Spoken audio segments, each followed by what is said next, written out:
আচ্ছা, কি ঘটনা ঘটেছে আপনার সাথে? অ্যাকচুয়ালি আমার নাম সাগর, মোহাম্মদ সাগর। আমার গ্রামের বাসা হচ্ছে লালমনিরহাট সদরে। তো আমি গাজীপুর টঙ্গীতে ব্যবসা করতাম, ছোটবেলা থেকেই টঙ্গীতে বড় হয়েছি। তো এইখানে 2022 সালে আমি যখন ব্যবসা প্রতিষ্ঠান শুরু করি পোশাক বাড়ি নামে, তো আমার বউয়ের সাথে একটা ছেলের সম্পর্ক হয় ভাই বোনের। তার নাম হচ্ছে কামরুল হাসান খোকন, তার গ্রামের বাড়ি হচ্ছে নোয়াখালী চাটখিল। আর টঙ্গীতে সে নবীন প্লাজার দোতলায় সাবা ফ্যাশন গ্যালারির মালিক। তো আমার বউ 5 ওয়াক্ত নামাজ পড়তো, অনেক ভালো ছিল। সেই বউকে বোন বানাইয়া মোবাইল নাম্বার নিয়ে 3 মাসের মধ্যে আমার বউকে বাড়ি গিয়ে নাচ মজুন্দরি করে আমার বউকে শেষ করে ফেলছে। তো স্যার, আমি আমার বউকে অনেক চেষ্টা করছি তার কাছ থেকে ফিরে আসার জন্য, পাইনি। পরে আমার বড় মেয়ে গাছ এই আরিসপুর স্কুলে পড়তো ক্লাস 6-এ। আমার বড় মেয়েকে সেই ছেলে খোকন আমার স্কুল থেকে তার বাসায় নিয়ে গিয়ে 4র্থ তলায় তাকে ধর্ষণ করে স্যার। সেদিনই আমি আমার ওয়াইফকে ডিভোর্স দিই এবং তার নামে আইনি ব্যবস্থা মামলা করি, যার মামলার নাম 61 ধারা নারী ও শিশু নির্যাতন দমন আইন, যা কিনা বর্তমান চলমান রয়েছে নারী ও শিশু আদালতে, চার্জশিট চলে গেছে। তো আমি বউকে ডিভোর্স দিয়ে তার নামে মামলা করে আমি চলে গেছিলাম আমার গ্রামের বাড়ি লালমনিরহাটে।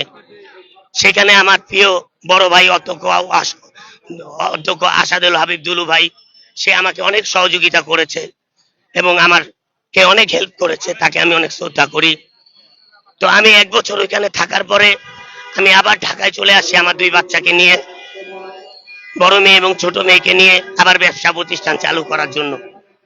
কিন্তু স্যার সেই পরশু আমাকে 5 মাস না 6 মাস পরে জামিনে বের হয়ে টঙ্গী স্টেশন রোড থেকে কিডন্যাপ করে সেই 4র্থ তলায় নিয়ে যায়।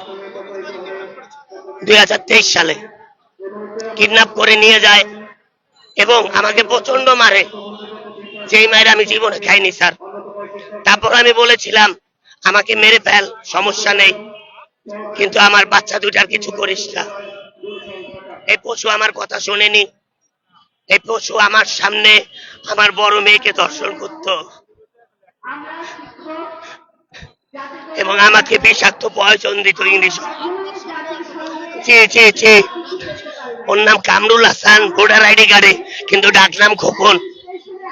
আমার মেয়ের নাম সোনালী আক্তার শিফা, 14 বছর বয়স।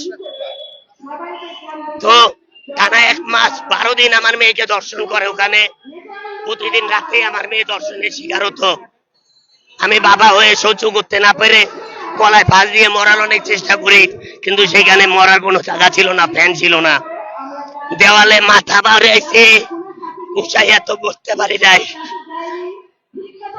1 মাস 13 দিনের দিন আমাকে একটা বিষাক্ত পয়জন দিয়ে শিরালঙ্গি পরাইয়া ছেড়ে দেয়। সেখানে আমার বউ উপস্থিত ছিল, ডিভোর্স প্রাপ্ত বন্দি আনছিল।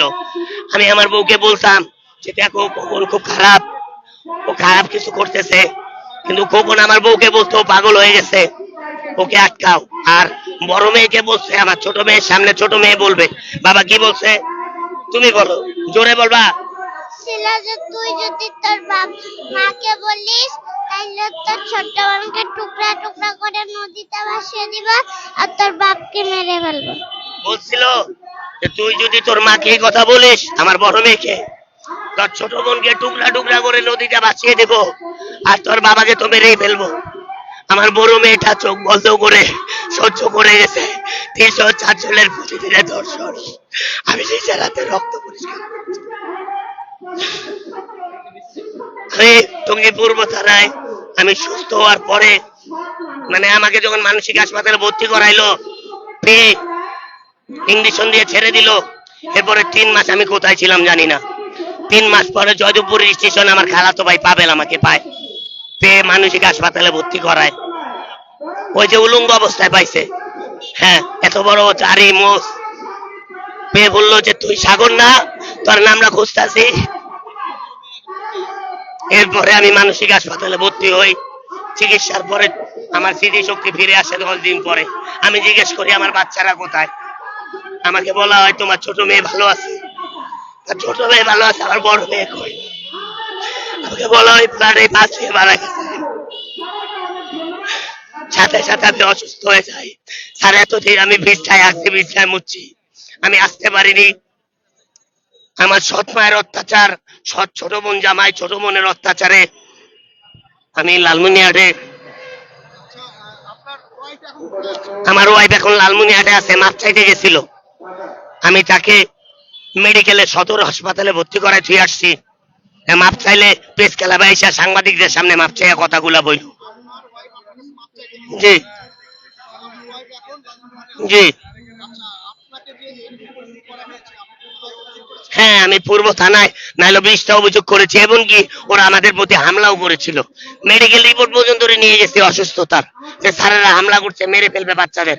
ওসি স্যার কয় আপনি মরেন, এরপরে দেন পুলিশ যাইবো, এর আগে যাইতো না। কেন স্যার, আমি এই দেশের নাগরিক না?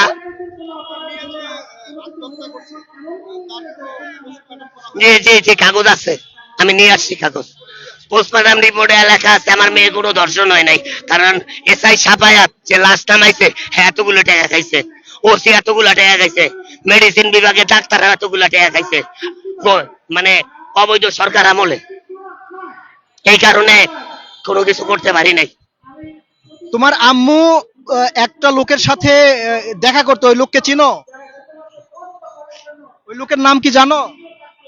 কি নাম? খোকন। হ্যাঁ? খোকন। উনি কি তোমাদের বাসায় আসতো? আহ, তোমাকে যখন নিয়ে গেছিল, তোমাকে এবং তোমার বোনকে নিয়ে গেছিল, কোথায় নিয়ে গেছিল জানো? আমার আমি আমি ওইটা জানি না, আমার বাবা জানে। আমার মায়ের সাথে আমি কামারপাড়া গেছিলাম। আচ্ছা, ঠিক আছে, ধন্যবাদ।